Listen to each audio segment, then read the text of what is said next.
All right, joining me now on the podcast, the man that has traveled many miles, but not a lot recently, Matchroom Boxing USA promoter Eddie Hearn, coming to us from his home in England. Eddie, how's it going, man?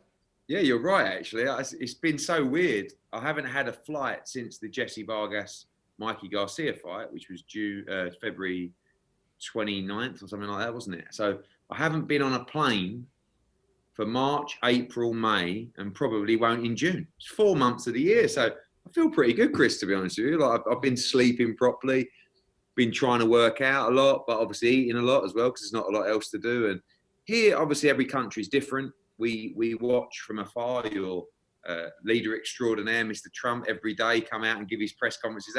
That's been almost great entertainment for us over here.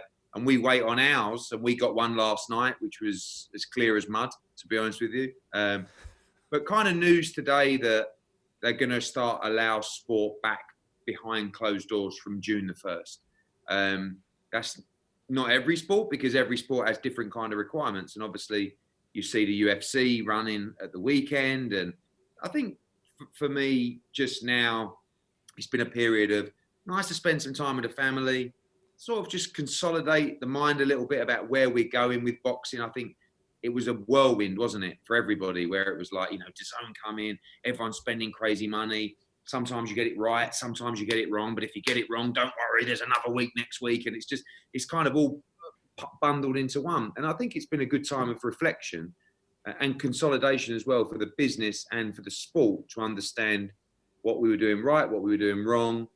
And I think probably a time for most promoters, myself, I know Bob Arum has been quite vocal about it, to just sort of sit back and say, okay, let's just think about what we're doing here, and just try and get things right, maybe adjust the market a little bit, and just start planning for the future to probably give the sport a little bit more longevity by just trying to stop the craziness and the madness and starting to think a little bit more. So, I've enjoyed it. I'm ready to go back to work. We are kind of filtering back to work here a little bit.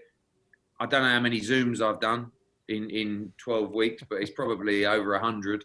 And yeah, I mean, it is what it is, just a mad time. I mean, we were flying, it's so strange that about a week before this all happened, I just finished a document which was detailing our expansion into about another 6 markets, Australia, into the Middle East, into Canada, into Germany, and then bang, crash, bang, wallop, this happened. So it just shows you that anything could happen, in life and in business. And I'm excited by what lays ahead. And I'm excited about the closed door, behind door, closed doors, whatever you want to call it, the challenge, because it's not going to be easy. And no one's, certainly in the UK, I think we're the only people really that can do it.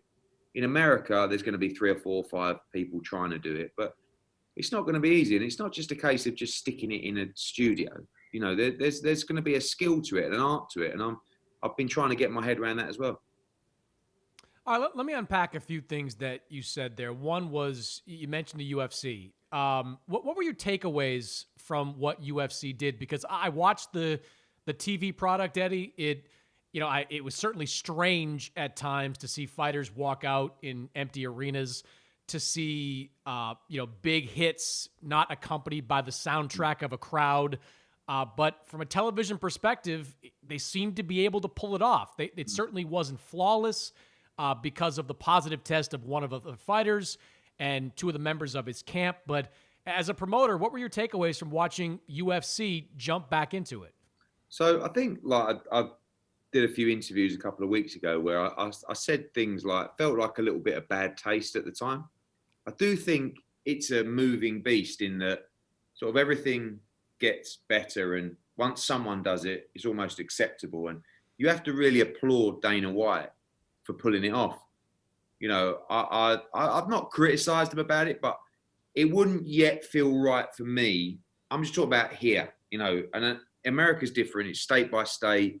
Some people, and if it's allowed, you can do it. I mean, that's the reality. It's just not allowed here yet. So it didn't quite sit right with me. But as it went on and it got closer to the event, I just messaged him on Friday and said, "You're a crazy mofo."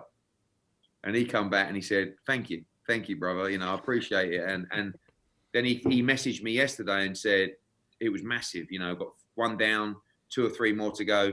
Then it's over to you. You know, and I said, and I went back to him and I just talked about like there's a couple of things. Firstly, from a TV perspective, I like the fact that you can hear the shots land more. You can hear the fighters breathing when they're in trouble. You know, there is a lot of compelling components to the fight sport behind closed doors and the rawness of it. I'm still trying to get my head around the arena itself. When I come back in the UK, I've got plans that we're building something very impressive that it's not going to be in an arena with empty seats. I don't know whether that's the look that I want. It's easier to do. And listen, there are so many barriers, Chris. You know, like we're putting documents together at the moment for the US and for the UK. And it is like, it's so difficult to do. I could imagine a lot of people gearing up to do it and then halfway through just going, do you know what? Let's just give it another couple of months because it's going to be easier and so forth. So I really applaud the UFC for going through with it. There are things that they did that I think they made mistakes, and I think they know that. And I think that really includes this creation of an area that has to be like an isolation point before you move into fight camp, you know? So like with them, you had a fighter who took his test, moved into the fight camp, weighed in, etc. And then they found out he was positive. For me, you have to test these people, get all the results. When they're clear, you move them into another area. And that is a sterile environment. So, but again, it's not easy. You know, they're going to make mistakes. So I commend them. I thought the event was great. Was a bit weird, you know, when you had sort of Joe Rogan saying, right, make some noise, you know, or let's hear it for so-and-so. And then it sort of pans back to the studio. But it is what it is. And I think you have to make it as fascinating as possible for the audience. You have to tell the story. You have to speak to the fighters about it. Like I've been doing a lot of interviews at the moment saying to fighters, how do you feel about it? You know, are you still going to get that same buzz? Are you going to be able to raise your performance to where it needs to be? Some will perform better. Some will perform worse. But we've got to tell that story. And I think what UFC did to a certain level, but you know, the testing, everything, it's got to be so documented, Chris. It's got to be like live updates, you know, across social media. Here we are, we're opening the envelope, you know, for Ferguson, and he's negative. Right, let's hear it for Tony. Off you go. He goes, you know, to fight go. So, but it's the narrative. Is that a little too glib? Is that a little too probably, glib? Probably you're right. Yeah. But you get what I'm saying. I mean, it might not be the best idea, but it's got to be the drama of everything. So, you know, and we will be staging world championship fights behind closed doors, like in environments. Obviously, we've got our plans in America, we've got our plans in the US. The dates are very different. One thing that I think is really interesting is clearly the preparation for a top level fighter in a defining fight needs to be right. I'm talking about boxers. So any boxer, I don't believe, I know that some guys have got like keys to a gym and, you know, they might do a little pad session with a trainer, but I don't believe there's a lot of sparring taking place around the world right now. My guys are going to want a minimum of 4 weeks, probably more like 6 to 8 weeks when the gym's open. So whilst I love to try and be a trailblazer and I love to sort of, we've got to get back, I'm quite relaxed. You know, I'm not thinking we've got to do it. Like if I'm looking at the American side, I'm not thinking we've got to be in June. Now I know Top Rank are planning on going in June, but if they're really going to go June the 13th or something like that, that's 4 weeks away. So are the fights going to be just one-sided fights where a fighter really only needs 3 or 4 spars and he's good to go? I don't really want to do those fights. I want to come back with the schedules we had. I want to do world championship fights. I want to try and do unification fights. In the UK, I want to do WHYTE, POVETKIN, etc. So you can't expect me to call someone on Friday and go, right, you're fighting in 3 weeks, okay? And it's like the career-defining fight. I think you're going to get a lot of fighters saying no. So for me, my timelines are more like July, to be honest with you, in both territories. We just had an announcement in the UK that June the 1st, they're going to start allowing professional sports to take part behind closed doors. But it's not just You know, we have one body in the UK, the British Boxing Board of Control. You have your different states and your different athletic commissions for those states, licensing and regulating those states. So for us, the board have said no boxing till July anyway, and we'll follow that. And it's more, to be honest, Chris, it's more the medical side, you know, making sure that the correct doctors are there and they're not being pulled away for a national emergency, making sure that we don't put pressure on our National Health Service by just doing a fight and having 3 or 4 guys needing to go to the hospital after, for, you know, so slowly but surely. But I'm quite relaxed right now. And maybe a month ago, I was like, we've got to go, you know, it's got to be June. It's just like, okay, just let's get it right. The longer we leave it, the less barriers there will be. Doesn't mean let's just leave it till September or October, but, you know, and of course, every situation is governed by a broadcaster. We're all going to lose money in the interim. Talk about promoters, got no gates. So we need to make sure we got the support of the broadcasters. So we're governed really by a broadcaster saying, we would like boxing to return then. And this would this is and it's a chance for a clean slate for those broadcasters to say, give me the schedule. And we can go to market with the schedule. I mean, particularly when you look at Dazn, it's a great opportunity for them to come out really and say, okay, August or whatever, this is what we're doing. September, this is what we're doing. October, November, December. There's no reason why they can't really map out the next 6 months in a calendar to subscribers and fight fans to saying, this is your extended fight season. And we've never really had the chance to do that before. And we do need to get tougher with fighters. You know, we do need to try and eradicate the warm-up fight, you know, and the big fight or the easy fight for big money. And we've got to try and be a little bit tougher and go back to them now. And so, and the managers and everybody understands it's not going to be easy. Everybody's going to feel the squeeze a little bit, especially till we get back into the big arenas where we can fill them up. Yeah, 2 things I would say to what you said there. One is I agree with most of what you said about UFC coming back.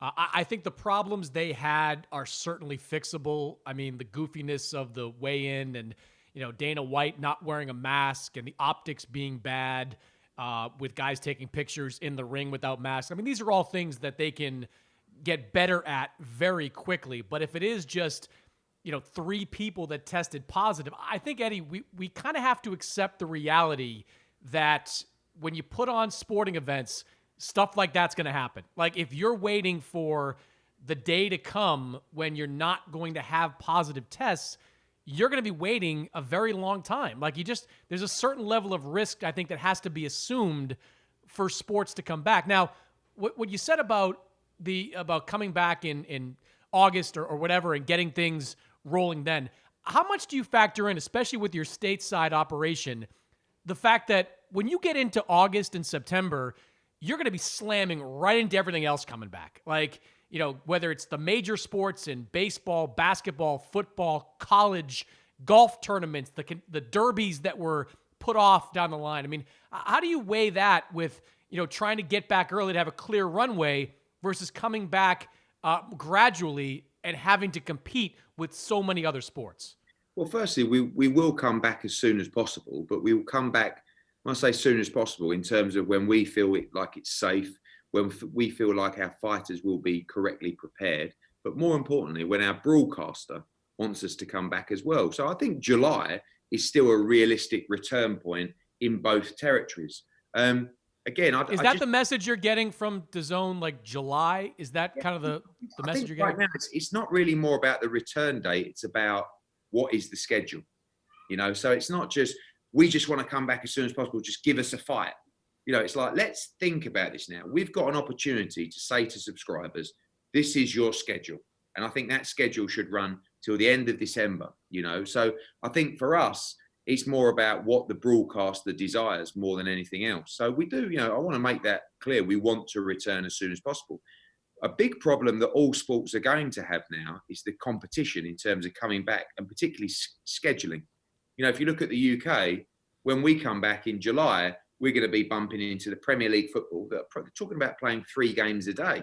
You know, you've got cricket, you've got all the other sport are creating almost like these isolated environments with live content coming all day for different sports. So that's something where we've got to be creative. That also means that we have to create the best fights, the best schedule that we can. And that's why when I talk about the easy fights and the fights that might not be so compelling, it's really time to give those the big elbow and say, I'm sorry, that's not going to happen. You know, and that might not be what fighters, or not really fighters, but particularly advisors or managers want to hear, but it's the reality of the situation. So if you want to take an easier fight, or you don't want to step up and be in a fight that subscribers and the boxing fans want to see, you can wait. Do you know what I mean? So it's almost like, I feel like we're moving a little bit more towards the UFC model now, where it's going to be, right, here's our schedule. You're fighting him. Don't, you know, I'm not sure about that. Okay, no worries. You can wait. Right, who's up? You know, you and you in? Yeah, I'm ready. All right, you're one, you know, rather than, oh, how about this opponent? No, you know, me and my team, we'd like these guys, you know, and it's like, and in the past, we might have been too weak to say, all right, but we can't afford to do that anymore because of the competition, like you just said, not just with other networks in boxing and other promoters, but other sports. So we've got to come back with a schedule that boxing fans and sports fans look at and go, like it. We can't afford weak fights anymore. You know, and that's one thing that I'm trying to get my head around. I don't want to bring boxing back with weak fights. You know, over here they're saying you just can't do a big fight without a crowd. All right, well, let's try. Let's try and do a big fight without a crowd. You know, UFC just did it. You know, I know it wasn't the biggest fight they've ever done, but it was a big card. So I feel like if we return with boxing and we rush it back with poor level content and bad quality fights, it's going to do ourselves more damage in the long run, especially against the bigger sports. And I feel that, you know, a lot of the messages I'm getting out of, I don't know, with Top Rank's return, for example, it's not a pop at Top Rank, is they're going to almost use it as like filling fights, you know? So Teofimo Lopez, obviously you're not going to fight Lomachenko. Do you want a warm-up defense? You know, he's going to be like 100 to 1 on to beat some guy they've plucked out of somewhere, you know? Is that actually going to do us good? You look at what the UFC have done, they come back. Well, Eddie, you have, real quick, you have, like, take Devin Haney, for example. Yeah. Like, one of the best young fighters you have in the stable, who, in his next fight, is probably not going to take on a world beater. He's coming off No, Chris, he has to. He has to, right. You know. There's no value. And Devin, I've had the conversation with Devin and Bill, and he's a good example of someone that actually wants to be in proper fights. The difference is with Devin, and the slight disadvantage he has, is he's coming off shoulder surgery. You know, so notoriously, you would give that guy a slightly easier fight. We're not going to do ourselves any favours if we put on Devin Haney against someone you've never heard of in a one-sided beatdown. I feel like we're losing the opportunity to expose ourselves in the shop window with a poor product. So Devin, like, there's no reason why Devin shouldn't fight Luke Campbell. He shouldn't fight Javier Fortuna. He shouldn't fight Jorge Linares in his first fight back. You know, because and I shouldn't give broadcasters the rope to hang me, but I think they've got to be strong here, the broadcasters, and I think they've got to say no, it's not good enough. You know, and I think and I know that we're financially handicapped because we've got no gate. And I know that we're up against it, but I just feel that it's a time where everybody needs extra bang for their buck. It doesn't matter whether it's DAZN, doesn't matter whether it's ESPN, doesn't matter whether it's, you know, the customer going into your local shop on the corner and you want to make, you know, you're not just pulling out money anymore saying, yeah, whatever, you know, it's the same on pay-per-views, $80, $90, yeah, it's a pay-per-view. You're not going to think like that anymore. More people are losing jobs. More people have less disposable income. So unless we're giving quality, it's going to affect the product. And I just think, I don't want to come back and say, yeah, we brought boxing back. And it's just a card that's poor. I would rather wait just a little bit longer, get the fighters ready, make Prograis against Hooker.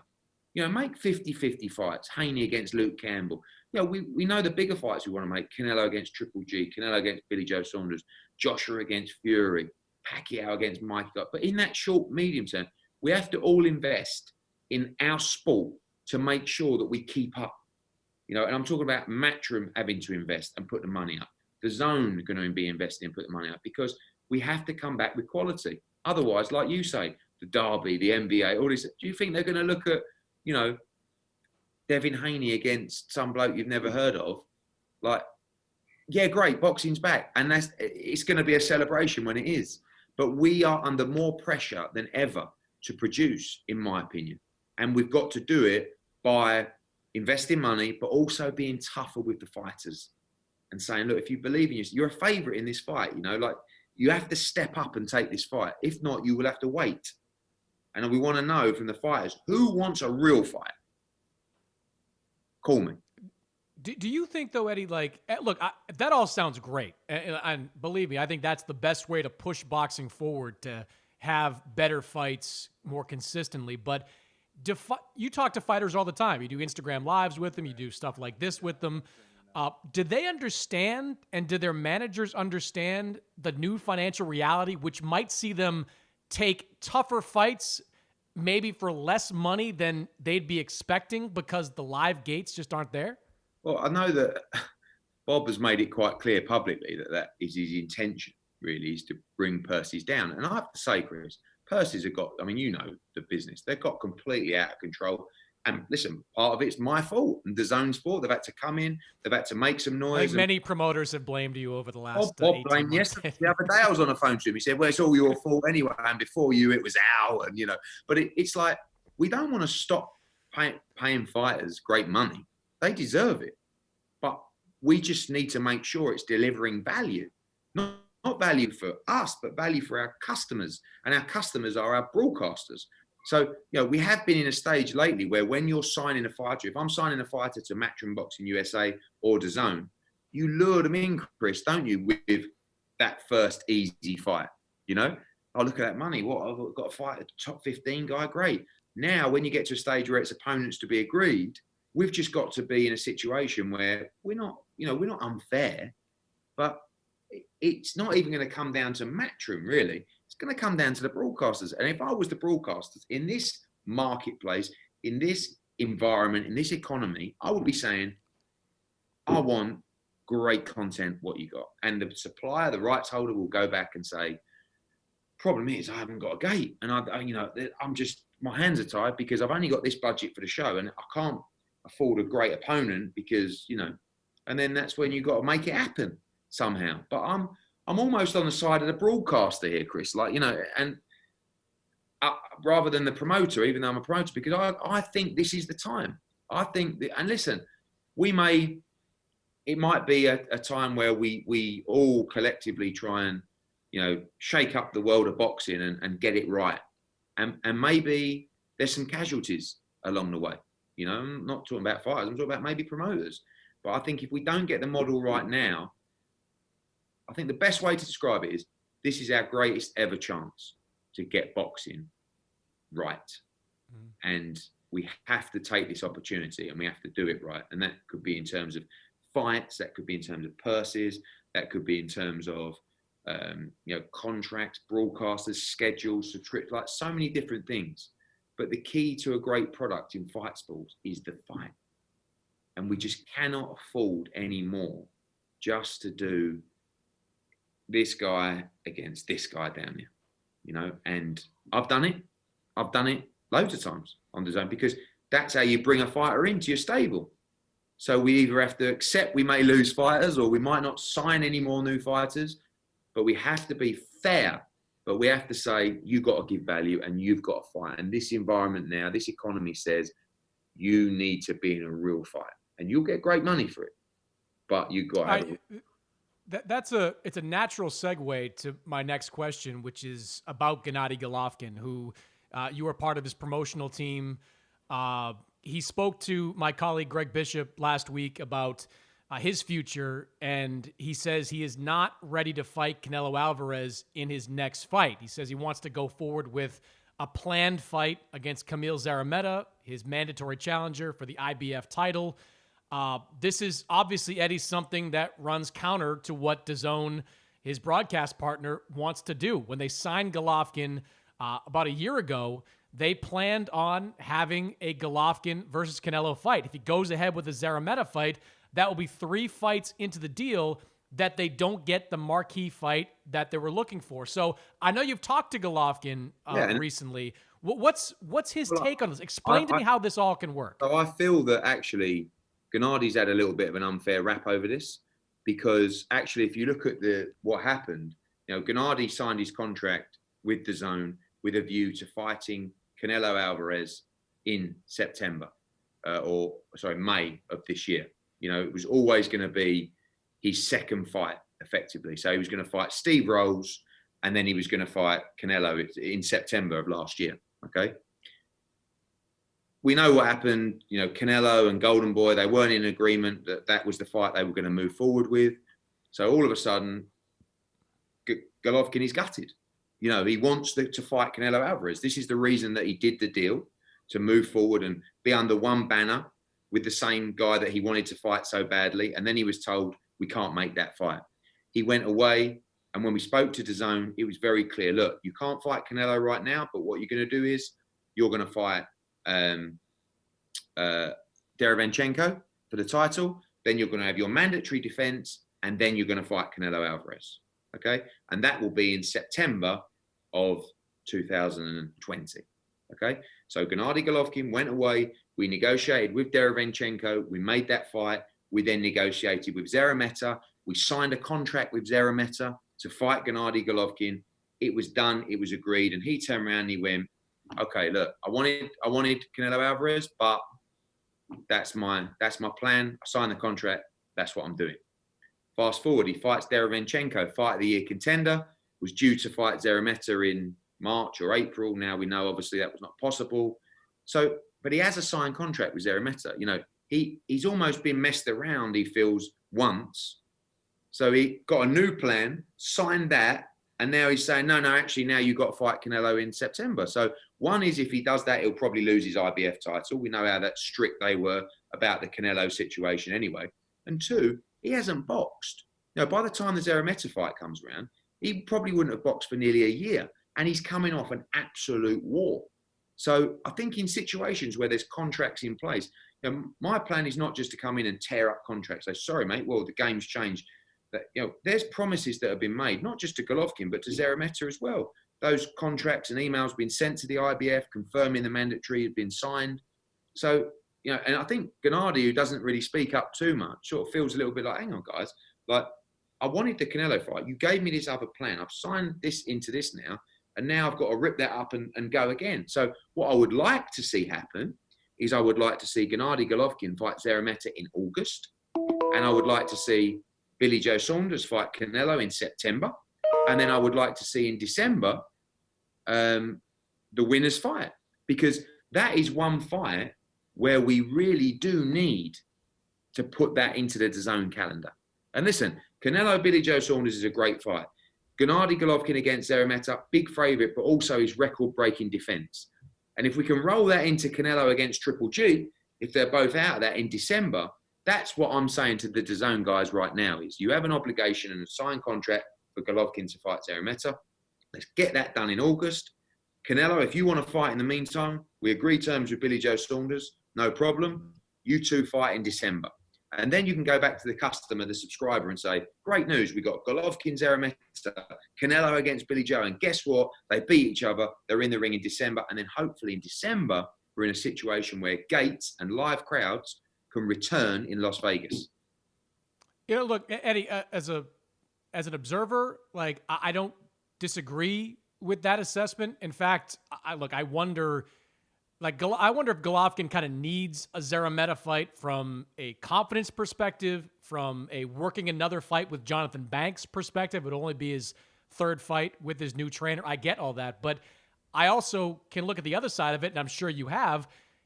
All that you're talking about conservatively would cost probably an extra $50 million when you factor in Canelo's payday, Golovkin's payday, Saunders' payday, Szeremeta's payday, probably well north of that. I mean, what's your sense of whether DAZN has the appetite for something like that? Well, I think, that was already scheduled. So, that the Saunders against Canelo fight was due to happen in May. It didn't happen. So now it's happening in September. This is not new fights that have just rocketed out of anywhere. These are existing fights that were due to happen. you're right, Chris. Things have changed. The game has changed. Listen, Dazn might turn around to those guys and say, look, this is what we want to do. We'll put some more money in that pot or make out anything's possible. But when we talk about Gennady and getting another fight and working with Jonathan Banks, he was given a plan that he planned his career and his moment. The Canelo fight against Triple G is the absolute defining moment now of Gennady's career. He has to get that right. He has to win that fight. So when he's got a plan and, when we've signed a contract with Szeremeta, it's not just as easy to say, well, all we've done is we're delaying obligations that are already in place. And, when we talk about spending money, Billy Joe Saunders against Canelo Alvarez is a great, great fight. We've got to come back with a compelling schedule. There's nothing more compelling than Canelo against Triple G. So we have to show that that is done, and we have to show that is there and you can reach it and you can touch it. But we are going to also have a stacking up of obligations that were due to take place, that need to take place. Might be Demetrius Andrade's mandatory defense against Liam Williams. We don't want to see that. You don't want to see that. You want to see the Andrade fight. You've been campaigning for it for the last 3 years. So there are going to be Charlo fight. Oh, sorry, Charlo fight. Yeah. So the situation is, I think that there are going to be obligations that need to be taken care of, but everybody needs to be moving in the right direction to provide the best. I'm just interested to see from a top rank, from an ESPN and a PBC Fox, how, when and who and how the fights work. Because my plan right now is basically try and put the same schedule together that we had before. But I don't think that's everybody else's plan. I hope it's not, because we're going to be in a good spot. But it's going to be expensive. We're going to have to bite the bullet on a lot, over the next 6 months. But it is what it is. You can either do it or go back to sleep. And when you wake up, life may never be the same again. One of the things, Eddie, that mitigates cost in an event like this is doing it overseas. I mean, I think no one would argue that the Joshua Ruiz rematch gave DAZN huge bang for its buck based on the subscribers it pulled versus the cost that it had. I mean, you have explored Golovkin in Kazakhstan before. Do you consider that still on the table for his next fight if he goes ahead with Szeremeta?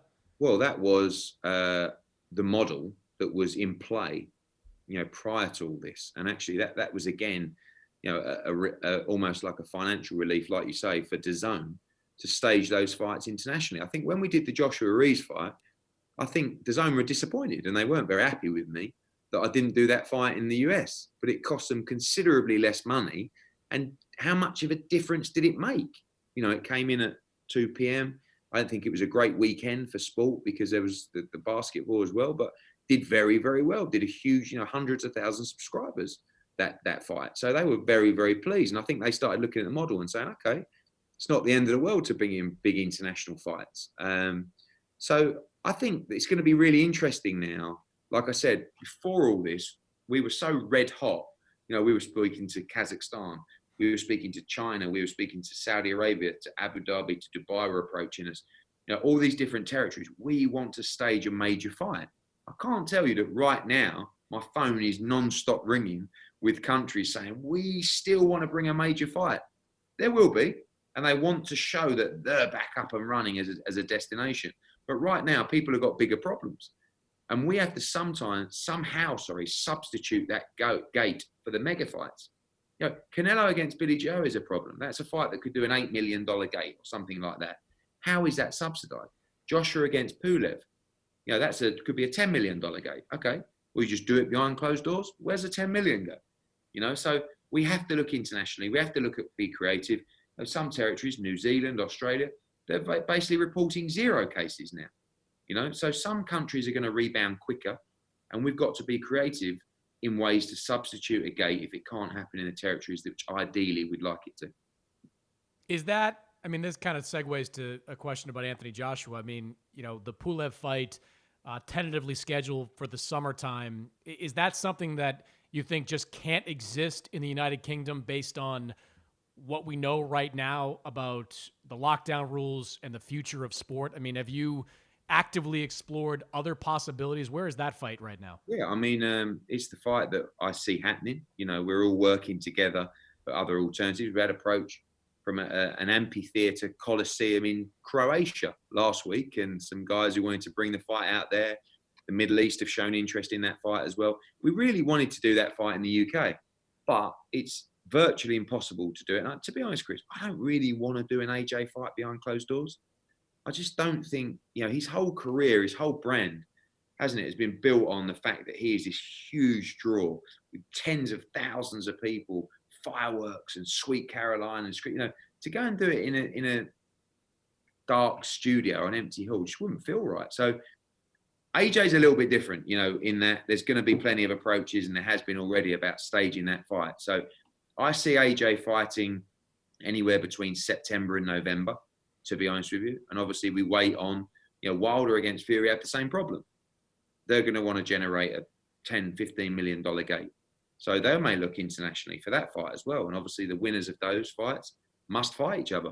You have other significant UK fighters. I mean, you've got the Usyk-Chisora fight that was scheduled for this month, actually. I mean, does that mean those fights just can't happen in the UK, or are you willing to do stuff like that behind closed doors? I think we have to do some behind closed doors. I mean, I've already made plans for WHYTE Povetkin behind closed doors, which may add Katie Taylor and Serrano onto that bill as well. That's a fight that was going to generate well over £1 million gate. So it's not easy. But again, I've made the decision that I will start with WHYTE Povetkin as our first big fight back, because I don't want to do rubbish. I'd rather wait, Chris. There's no value in just saying, oh, we did it, and it did nothing. The ratings were poor. We got a chance here while people are at home to actually, in the UK, drive pay-per-view buys and decent viewership numbers. In the US, drive subscription numbers with Dazn, because people are at home more and people are clucking for live sport right now. So you're going to see, whether it's Chisora Usyk, whether it's WHYTE Povetkin, whether it's AJ, you're going to see some of those fights behind closed doors, because I don't feel comfortable with just rolling out rubbish when we return. Is that offer for Jermall Charlo still on the table? Yeah, it probably is. I don't think in terms of the budgets moving forward, I don't think Dazn are going to turn around and say, oh, we haven't got the money anymore for big fights. That's what they want. What they might do, it might hurt the smaller and middle levels, where they go, no, we don't want that. Give us the biggest possible to come back with, which is good news for fight fans. So in that respect, Charlo against Andrade wouldn't be a problem. But as we know, Charlo, started off, he was his own boss, and then I made him an offer and they told me I got to speak to Al. So who knows? But, we just want to see boxing back. And I think it's down to all of us now, me, Bob, Al, to make sure that we deliver. And we have to use this moment to deliver. I'm willing to sell a kidney if that helps get the Charlo and yeah, you've been a great supporter of that fight. I can't will it into life any harder. Eddie, appreciate it, man. Good luck with the homeschooling and everything that goes on in life off the road.